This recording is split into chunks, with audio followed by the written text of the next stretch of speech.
क्या होता है उनका? आपकी बच्ची अगर 12,000 की उम्र में शादी करे तो उसका क्या हाल होगा?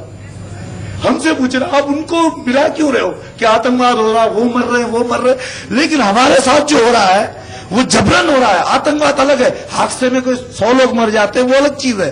और घर में घुस के जो आतंकवाद, क्या आप हिंदू हैं, आपकी लड़की को उठा के धर्म परिवर्तन करवाएंगे? और मैं ये बताऊं कि 9 साल की बच्ची को उठा के ले जाए तो उसको धर्म का क्या पता? और एक दिन के बाद कि हमने धर्म कबूल कर लिया, उनने क्या पढ़ा है, क्या पढ़ा और क्या सीखा जो एकदम उनको अच्छा लगा वो धर्म? हमारा धर्म अच्छा नहीं लगा। और आपको बचपने में ही उनकी शादी करनी पड़ती है?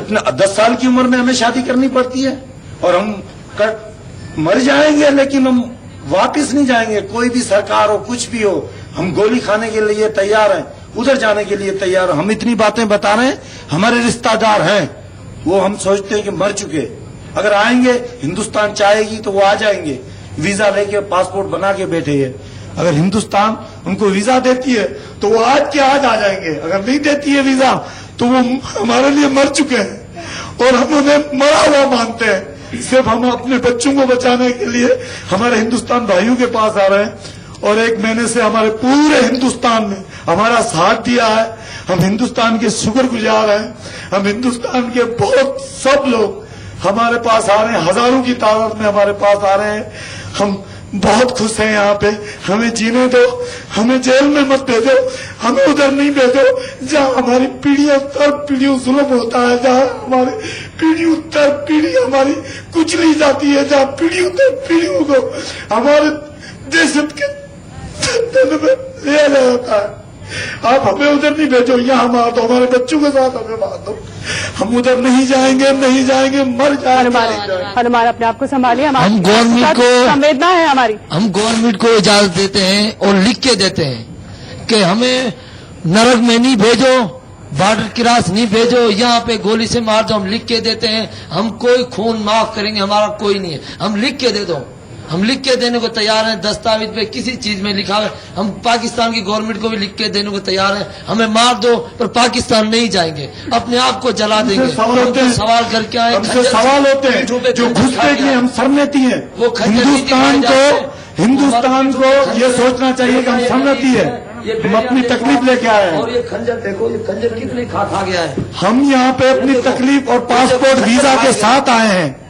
हम लोग पासपोर्ट वहाँ पे ऐसे नहीं कहते कि सब मुसलमान गलत हैं, अच्छे भी हैं। वहाँ पे कट्टरपंथी जो मुसलमान हैं वो ये करते हैं। रुक्मिनी कुछ कहना चाह रही है। जिंदगी हम इसके लिए मुसलमान को पैदा करे दे दे मर जावे, मुसलमान को पैदा करे दे दे मर जावे, बस मार के फेंक देते जैसे बकरा मर गया, कुत्ता मर गया।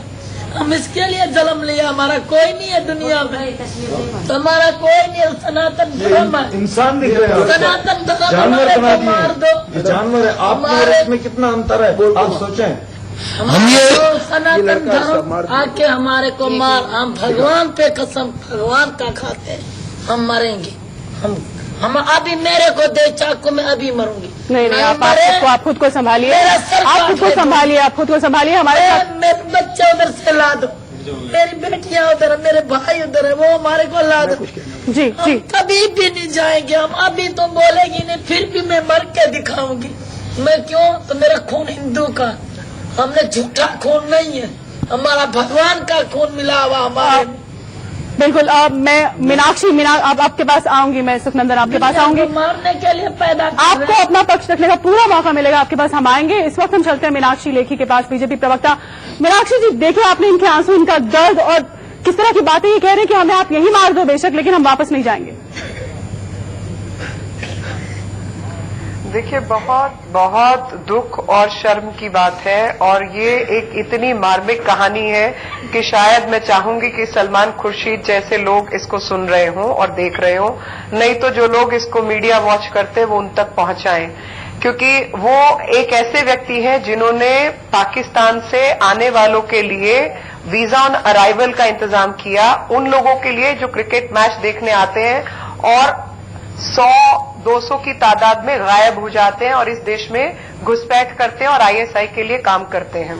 और उनके लिए आपके पास पॉलिसी है, गलत तरीके से, गैर कानूनी तरीके से आए हुए बांग्लादेशियों के लिए आप उनको निकालने की बात नहीं करते, आप बर्मा से आए हुए लोगों को निकालने की बात नहीं करते, अफगानिस्तान से आए हुए लोगों के लिए आपके पास पॉलिसी है, लेकिन जो हिंदू प्रताड़ित हैं और मारे जा रहे हैं हजारों लाखों की तादाद में, उनका धर्मांतरण हो रहा है, उनके मंदिरों के अंदर जूते चप्पल ले जाके पांव के साथ उनको रौंदा जा रहा है, कुचला जा रहा है। जैसे अभी मेरे को खाली सुनाई दिया है, लेकिन मैंने इससे पहले कुछ कहानी पढ़ी थी कि रिंकल कुमारी नाम की बच्ची के साथ क्या हुआ। कोर्ट कचहरी ने जबरन उसके ऊपर जुर्म करने वाले व्यक्ति के साथ उसको भेज दिया। कहां है यूनाइटेड नेशंस और कहां है ह्यूमन राइट कमीशन?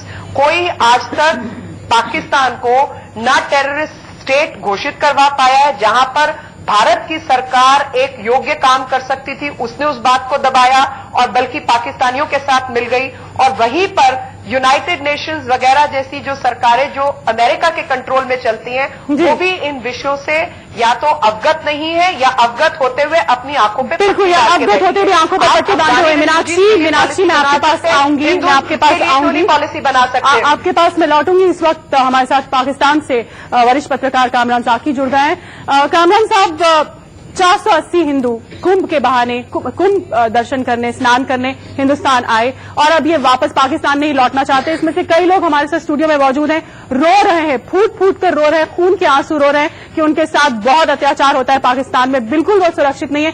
क्यों, अगर पाकिस्तान अपने आप को लोकतंत्र कहता है, पिछले 5 साल से जमहूरियत है वहां पर, तो क्यों इन लोगों के मन में ये ख्याल आ रहा है? हो सकता है कि इक्का दुक्का वाकया जो है वो अकलीतों के साथ वो गलत हुए हों, वो लाजमन जो है वो काबिल मजम्मत है और हुकूमत को भी जो है वो चाहिए, वो चाहे पाकिस्तानी हुकूमत है या इंडिया है, जिस भी स्टेट में ऐसे को वाकया होता है उसे चाहिए किसकी सेहत जो है। कामरान साहब ये इक्का दुक्का वाकई नहीं, काबिल मजम्मत है और हुकूमत को भी जो है वो चाहिए, वो चाहे पाकिस्तानी हुकूमत है या इंडिया है, जिस भी स्टेट में ऐसे को वाकया होता है उसे चाहिए किसकी सेहत जो है। कामरान साहब ये इक्का दुक्का वाकई नहीं है। 480 लोग हैं और उससे पहले भी एक जत्था आया था और भी आने की तैयारी में है। राजस्थान में 1.8% कहां से रह गए करके लोग यहाँ पे आते हैं बांग्लादेश से रोजगार के लिए या कई बहाने ढूंढ के, वो इंडिया के अंदर आबाद होना चाहते हैं। कई ऐसे जो अफगानिस्तान और मुख्तलिफ जगहों से ईरान से लोग आके पाकिस्तान में बात, लेकिन कामरान साहब इनका ये कहना है, इनको बेस बनाते हैं। कामरान साहब इनका ये कहना है, कामरान साहब माफ कीजिए, मैं आपको रोक, मैं आपसे इत्तेफाक नहीं रखती हूँ, आपकी बात से सहमत नहीं हूँ। मैं आपसे यहाँ ये बताना चाहती हूँ कि ये लोग सिंध के हैं, सिंध सूबे के हैं और पाकिस्तान के राष्ट्रपति सिंध से हैं, आसिफ अली जरदारी। और इन लोगों का ये कहना है कि ये इतने ज्यादा इनसिक्योर है उस देश में कि लड़कियों को स्कूल पढ़ने नहीं भेज सकते हैं, 10-12 साल की उम्र में लड़कियों की शादी करनी पड़ती है। देखिए, कोई भी मजहब है, अगर पाकिस्तान को एज इस्लामिक स्टेट आप लेते हैं, कोई भी मजहब है वो अमन का जो है वो पैगाम लाता है, वो चाहे इस्लाम है, हिंदुइज्म है और बहुत सारे जो मज़ाहिब हैं, उनके अंदर जो है वो आजादी होती है। अगर कोई अपनी मर्जी से इक्का दुक्का का मार कर कोई जहन चेंज होके वो मुस्लिम से जो है वो हिंदू में तब्दील हो जाता है या हिंदू से मुस्लिम में चेंज हो जाता है, तो आप उसका जो वो खुद से इंस्पायर होकर किसी चीज से वो मजहब नहीं हो सकता। अच्छा, आपसे मौलाना यासिर अब्बास एक सवाल पूछना चाहते हैं, इस्लामिक धर्मगुरु है, मौलाना साहब पूछिए। जी देखिए कामरान साहब, कल मैं दुबई में था और मैं किसी चैनल के ऊपर कल मैं बाकायदा एक इंटरव्यू देख रहा था। 10 साल की बच्ची का जबरन धर्म परिवर्तन कराया जाता है, उसको उठा लिया जाता है, 13 साल में उसको वो बच्ची मां बन जाती है, उसका बच्चा मर जाता है। हमारे हिंदुस्तान में कितने अल्पसंख्यक आए हुए हैं, आप कह रहे हैं इक्का दुक्का वाकयात हो रहे हैं, पाकिस्तान में क्या नहीं हो रहा है? कराची में 200 साल पुराना सोल्जर बाजार का मार्केट में 200 साल पुराना मंदिर तोड़ के फेंक दिया गया। आप कैसी बात कर रहे हैं? आप इंसानियत पर जुल्म कर रहे हैं कामरान साहब। आप वहां के ऊपर पत्रकारिता से जुड़े हुए हैं, आप वहां की गवर्नमेंट को समझाइए। आप अपने को इस्लामी देश कहते हैं। हमारे यहाँ भी मुसलमान रहता है, हिंदुस्तान सरकार जुल्म नहीं करती है। जी कहिए कामरान साहब। हिंदुस्तान के अंदर हिंदू मुसलमान भाई भाई की तरह रहता है। जी कामरान साहब कहिए। मुझे अपना मौक़िफ़ पे जो है आपको पूरा मौका बात कर सकते हैं, मेरे लिए काबिल एहतराम है। जर्नलिज्म या शोबे सहाफत से आप लोग जो तरफ रखते हैं वो जानते हैं कि जर्नलिज्म का जो है वो पेशा जब वो रिपोर्टिंग करता है तो उसका कोई भी मजहब नहीं होता, किसी भी सियासी जमात में उसकी वाबस्तगी नहीं होती। मैं उन तमाम चीजों से बाज़ातर होकर कह रहा हूँ कि जो इवेंट्स होते हैं इक्का दुक्का के बाबरी मस्जिद में क्या हुआ, आपने कहा कि मंदिरों के अंदर जो है वो जूते पहन के जो है वो मुसलमान जाते हैं, तो मुझे ये बताइए कि अफगानिस्तान के अंदर क्या मस्जिदों के अंदर जूते पहनकर अमरीकी फौज नहीं गई? क्या ईसाई और दूसरे मज़हब के लोग वहां पे नहीं गए? क्या उनके अंदर जो है वो जो आर्मी यूनाइटेड स्टेट्स की वहां पे गई उन्होंने भी कोई जूते उतार के अंदर गए? ये इक्का दुक्का वाकया की वजह से हम ये नहीं कह सकते कि अमेरिका इक्का दुक्का नहीं है कामरान साहब, अफसोस है कि एक पत्रकार होने के बावजूद। कामरान साहब मैं आपको रोक रही हूँ यहाँ पे। लाजमक तौर पर सजाओं के मुस्तहिक हैं और कामरान साहब अफसोस है कि पत्रकार हुई है, इनके टीवी चैनल बिके हुए हैं, लोग बिके हुए हैं, इंसानियत पर जुल्म करते रहेंगे। जी कहिए पाकिस्तान में। अरे वहाँ पे बताइए जरा, कामरान साहब से पूछिए कि कितने माइनॉरिटी वाले वहाँ पे जर्नलिस्ट हैं और कितनी माइनॉरिटी कम्युनिटी वाले वहाँ टीवी एंकर्स हैं, इनसे ये पूछिए। मैं सवाल करूंगा इससे। देखिए बहुत सारे लोग जो हैं वो जर्नलिज्म के अंदर भी हमारे टीवी है, जियो है, वहाँ के गैर मुस्लिम भी लोग वहाँ पे मौजूद हैं। इवन हमारा रिसेप्शनिस्ट से लेके न्यूज डिपार्टमेंट तक मैं आपको जिम्मेदारी से कह रहा हूँ, आप इसे वेरीफाई करना चाहें भी तो कर सकते हैं कि वहाँ पे फीमेल और मेल जो है वो वहाँ पे जर्नलिस्ट काम कर रहे हैं। इनको इवन के हमारे रिसेप्शन के ऊपर जो मैं चाहें तो मैं उनका नाम और अच्छा कामरान साहब मैं आपको एक ये जो राजस्थान से आए ना आपके साथी कामरान साहब मीनाक्षी मैं आपको यहाँ रोक रही हूँ, कामरान साहब को भी यहाँ रोक रही हूँ। कामरान साहब पाकिस्तान से हमारे जो साथी आए हैं इनको प्लीज माइक दीजिएगा। ये आपको बताएंगे कि वहाँ जो हिंदू है या माइनॉरिटीज वाले हैं वो कहाँ कितने बड़े बड़े पदों पर हैं? कौन से पदों पे मुझे बताओ। क्रिकेट टीम में कोई एक बता दो हिंदुस्तानी है। एक दानिश कनेरिया था, उसके ऊपर भी दबाव डाला गया कि आप मुसलमान बने तभी खेल सकते हैं। और यूसुफ जोआना जो क्रिश्चियन था उसको मुसलमान नहीं बनाया गया। कौन सी हमारी टीम इंडिया की टीम में आप देखो आधा जो है वो मुसलमान है और आधा हिंदुस्तानी है। इस टीम में दिखाओ कि आप कौन से, मेरे को बताओ कौन से पद में है। बड़े बड़े 2% लोग, 100 में से 2% लोग वो आपके मानने, क्योंकि आप उनको पैसे दे रहे हैं, शेयर दे रहे हैं, इस वजह से वो आपकी बातें 2% और 98% जो है। मैं उसकी साइड नहीं ले रहा, कतन नहीं ले रहा, लेकिन ये वाकयात ऐसे बहुत सारी और स्टेट्स में भी हुए हैं। इंडिया के अंदर अब देखिए, हम यहाँ पे मीडिया की तरफ से देखते हैं, एक साइड आप देख रहे हैं ना, जैसे अब जहाँ लोग जो है वो वन साइडेड बात कर रहे हैं, तो वो जब एक साइड से आप एक एंगल से देखेंगे तो आपको नहीं लगेगा कि वहाँ पे उसका जो हक है वो अलग है, लेकिन वो जो असल इमेज जो होता है ना वो नहीं नजर आता। अब हम यहाँ मीडिया में बैठ के चाहे हम मुस्लिम हो या किसी भी इसे मजहब से ताल्लुक रखते हो सकता है कि हम इंडिया के हवाले से बहुत सारे प्रोपेगेंडे भी हमें से लोग करते हैं, बहुत सारी और चीजें भी होती हैं। यही हाल इंडियन और इंटरनेशनल मीडिया और पाकिस्तान मीडिया तक फार्म का यही है। अब हम एक साइड का ओपिनियन देते हैं और दूसरे साइड को हम नजरअंदाज कर देते हैं। एक वाकया या 2 वाकया या 4 वाकयात ये काबिल मजम्मत, इंतहाई काबिल मजम्मत। अच्छा अभी कामरान साहब मुझे खुशी है, कामरान साहब मुझे खुशी है कि आप इक्का दुक्का वाकया से अब 3-4 वाकयात पर आए, इक्का दुक्का से आप 3-4 वाकयात पर आए। मेहरबान कुछ और कहना चाहते हैं? मैं ये कहना चाहता हूँ कि यही फैसला टंडो मोहम्मद खान में जो जमुना जी थी डॉक्टर, उनको रात को पेंडिस के मेरी बीवी पेट से हैं और बच्चा होने वाला, जबरन उनको ले गया और वहां पे मुस्लिम बनाया गया रात को और सुबह छोड़ा गया। हाँ सुबह छोड़ा गया। किसने कोई सुनी कि मुसलमान बन चुकी है? आपकी तो पूरी पुस्तकें हैं वो जन्नत में चली गई। ऐसे कैसे जन्नत में चलेगी? मैं ये बोल रहा हूँ कि सब मुसलमान बहुत अच्छे हैं, मैं ये नहीं बोल रहा हूँ कि सब गलत है। कट्टरपंथी हैं जो कट्टरपंथी हैं उनको बोल रहा हूँ, मैं सबको नहीं बोल रहा हूँ, किसी को सबको नहीं बोल रहा हूँ। जी कामरान साहब मैं कह रहा हूँ कि इस्लाम क्या आपको या हिंदुइज्म भी इजाजत देती है कि आप किसी को जबरदस्ती मुसलमान बना लें वहाँ पे? अगर किसी को यूं किया गया तो वो इंतहाई काबिल मजम्मत है, उसकी गवर्नमेंट को भी तहकीक करनी चाहिए। मैं आपके साथ जो है वो उसके जो है वो खड़ा हूँ, लेकिन बात करने का सिर्फ मकसद ये है कि उसको उसकी वजह से आप पूरे मजहब को किसी को भी नहीं कर सकते कि भाई ये मजहब ही ऐसा है।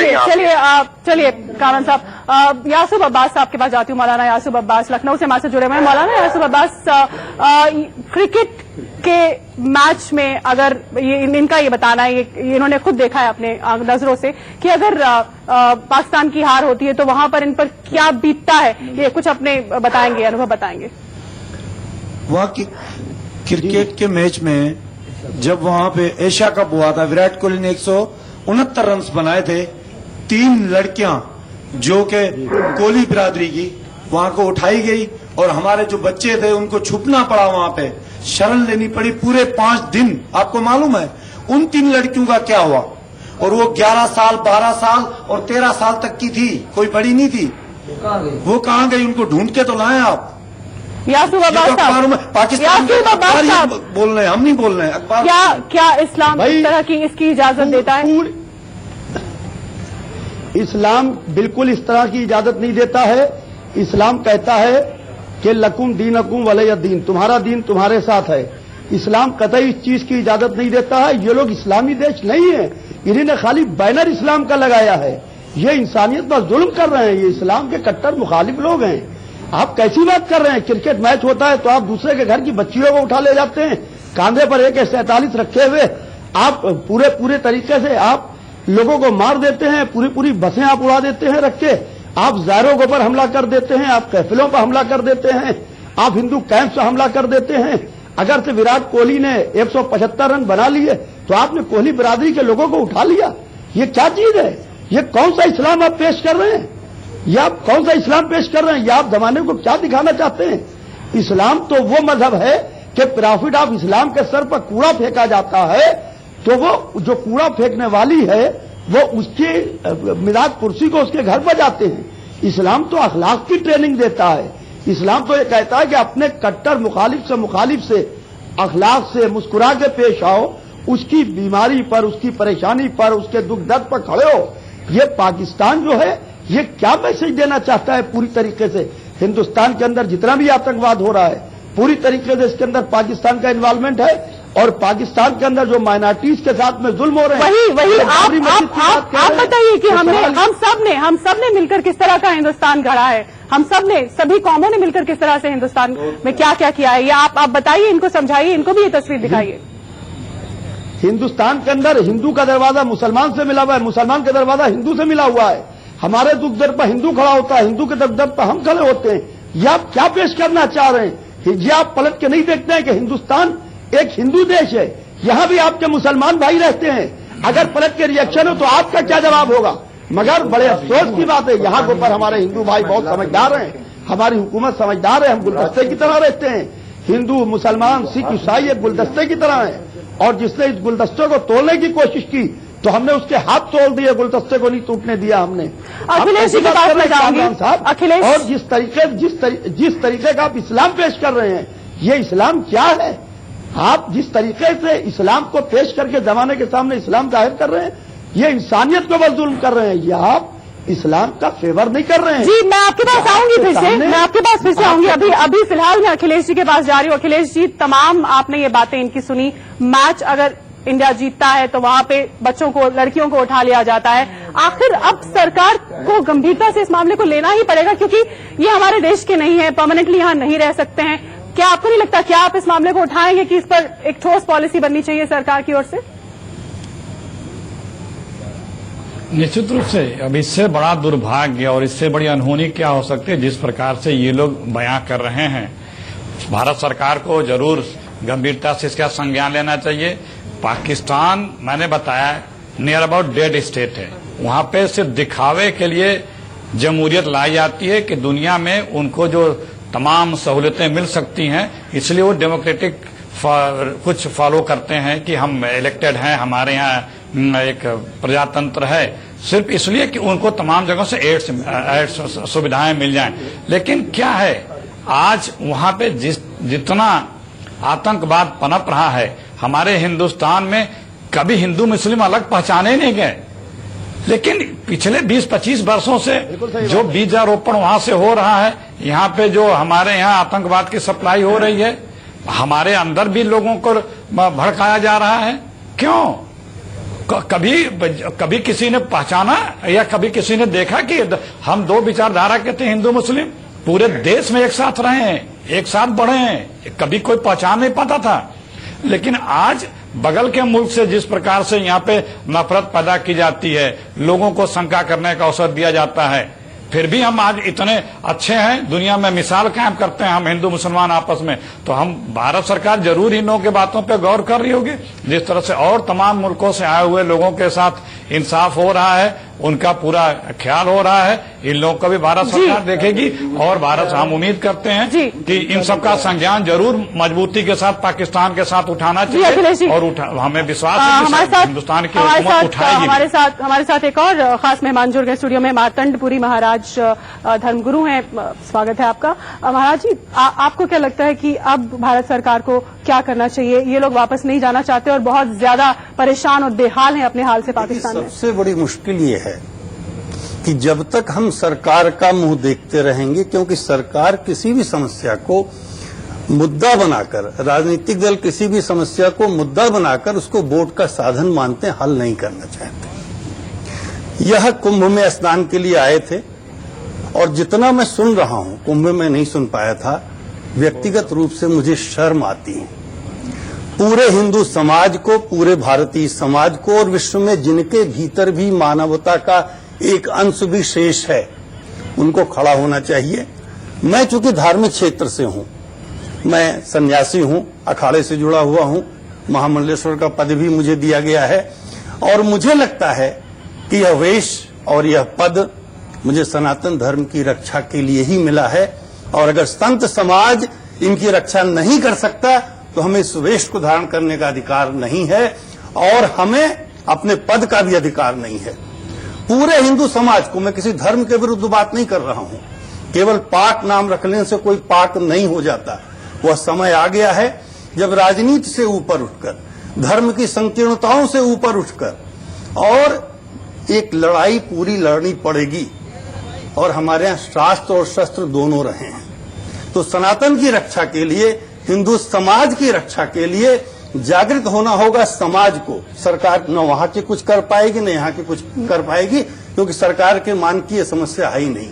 कुंभ में होना ही चाहिए था कि रक्षा के लिए, हिंदू समाज की रक्षा के लिए जागृत होना होगा समाज को। सरकार न वहां की कुछ कर पाएगी न यहाँ की कुछ कर पाएगी, क्योंकि सरकार के मान की यह समस्या है ही नहीं। कुंभ में होना ही चाहिए था कि हमारे धर्माचार्यों को, मुझे भी शर्म आती है, कुंभ इसीलिए होता है 12 वर्ष बाद कि जो समस्या है सनातन धर्म की, जो हिंदू समाज की समस्या है, उससे लड़ने के लिए संकल्प लिया जाना चाहिए। और यह संकल्प अब भी विलंब नहीं है। पूरे संत समाज को, पूरे हिंदू समाज को, विश्व के मानव समाज को खड़ा होकर के यह प्रतीक है। अगर इनकी रक्षा हम नहीं कर सकते तो हमें मानव कहलाने का, हमें हिंदू कहलाने का अधिकार नहीं। बिल्कुल, दुनिया के मानव समाज को ये मसला उठाना ही होगा, क्योंकि अब ये एक ह्यूमैनिटेरियन क्राइसिस ही से कहेंगे। मीनाक्षी जी, महाराज जी का कहना था कि सरकारों के बस का कुछ नहीं है, राजनीतिक पार्टियां केवल अपनी रोटियां सेकती हैं, वो कुछ नहीं कर पाएंगे। मैं इस पर आपकी प्रतिक्रिया चाहूंगी। देखिए, महंत जी ने बहुत भावुक शब्दों में कहा, ये सनातन धर्म की बात की। और मैं मानती हूँ कि सनातन जो है, भारतवर्ष में रहने वाला किसी भी धर्म को मानता हो वो सनातन है, क्योंकि भारतवर्ष में चाहे वो माइनॉरिटी के लोग हों चाहे मेजॉरिटी के, वो इस बात में विश्वास रखते कि इंसानियत के आगे कोई भी धर्म उससे बड़ा नहीं है। और भारत में रहने वाला मुसलमान जो है उससे कोई भिन्न सोच नहीं रखता अधिकतर लोग। लेकिन कुछ एक जगहों पर, जैसे कि हमने देखा पूर्वोत्तर में और जम्मू कश्मीर में जिस तरीके की समस्या आई, और वहां पर भी हिंदुओं के साथ जिस तरीके की प्रताड़ना है, कहीं ना कहीं सरकारी इच्छा शक्ति के बिना कोई भी धर्म अपना काम नहीं कर सकता। और धर्म में अगर अधर्म की बात हो रही है, यानी गैर इंसानी काम हो रहा है, उसको मैं अधर्म मानती हूं। किसी धर्म विशेष को नहीं, बल्कि इंसानियत के खिलाफ जो भी काम हो रहा है उसको मैं अधार्मिक मानती हूं। ऐसे में निश्चित तौर पर सरकार की पॉलिसी होनी चाहिए। सरकार की पॉलिसी होनी चाहिए कि गैर कानूनी तौर पर जो लोग इस देश में घुसे जा रहे हैं और भरमार कर रखी है, उनको उठा के बाहर फेंके, क्योंकि बिना पॉलिसी